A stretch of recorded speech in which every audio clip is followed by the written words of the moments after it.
किसी समय की बात है। अरब के एक छोटे से गांव में असद नाम का एक गरीब लड़का रहता था। उसका जीवन संघर्षों से भरा हुआ था। उसके माता पिता का बचपन में ही देहांत हो गया था और वह अपने चाचा के घर पर रहने को मजबूर था। लेकिन उसका चाचा और चाची उसे नौकर की तरह रखते थे। उसे हर दिन कठिन परिश्रम करना पड़ता, लेकिन बदले में उसे केवल ताने और अपमान मिलता था। गांव के लोग भी असद को दीनहीन समझते और उसका मजाक उड़ाते। जब वह बाजार में जाता तो दुकानदार उसे हिकारत भरी नजरों से देखते और उसे बेकार समझते।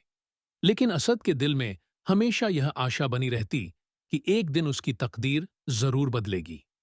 एक दिन जब असद अपने चाचा के तानों से तंग आ गया तो वह गांव के पास के जंगल में चला गया। वहां घने पेड़ों के बीच उसने एक पुराना सोने का बक्सा देखा। बक्सा बहुत ही सुंदर था और उस पर अजीबोगरीब नक्काशी बनी थी। उत्सुकता से उसने बक्सा खोला। जैसे ही उसने ढक्कन हटाया, एक तेज नीली रोशनी निकली और अचानक उसके सामने एक जिन प्रकट हुआ। जिन की आंखें चमक रही थीं और उसकी गूंजती हुई आवाज आई, मैं जिन्ने फरहान, हजारों सालों से इस बक्से में कैद था। तुमने मुझे आजाद किया है। अब मैं तुम्हें मनचाहा इनाम दूंगा। असद यह देखकर दंग रह गया। उसने डरते हुए कहा, मुझे सिर्फ एक अच्छा जीवन चाहिए, जहां मुझे कोई ताने न मारे और भूखा न रहना पड़े।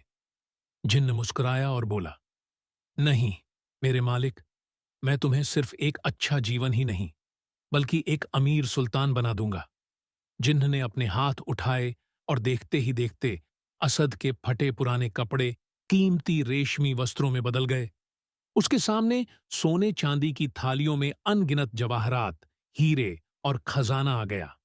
जिन्न ने अपनी शक्ति से उसे जजीरा नामक राज्य का राजा बना दिया। जब असद अपने नए रूप में गांव लौटा तो सारे गांव वाले उसे पहचान ही नहीं पाए। जिन लोगों ने कभी उसका मजाक उड़ाया था, वे अब उसे झुककर सलाम कर रहे थे। उसके चाचा और चाची शर्म से सिर झुकाए खड़े थे। असद ने उन्हें माफ कर दिया और कहा, जो दूसरों का अपमान करता है उसकी तकदीर कभी नहीं चमकती, लेकिन जो अपने हालात से लड़ता है उसकी तकदीर खुद एक दिन बदल जाती है। इसके बाद असद ने एक न्यायप्रिय और दयालु राजा के रूप में पूरे जजीरा पर शासन किया।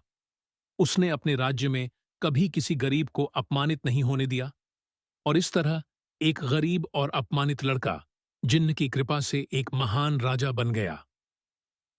शिक्षा। कभी भी हिम्मत मत हारो। कड़ी मेहनत और अच्छाई का फल जरूर मिलता है।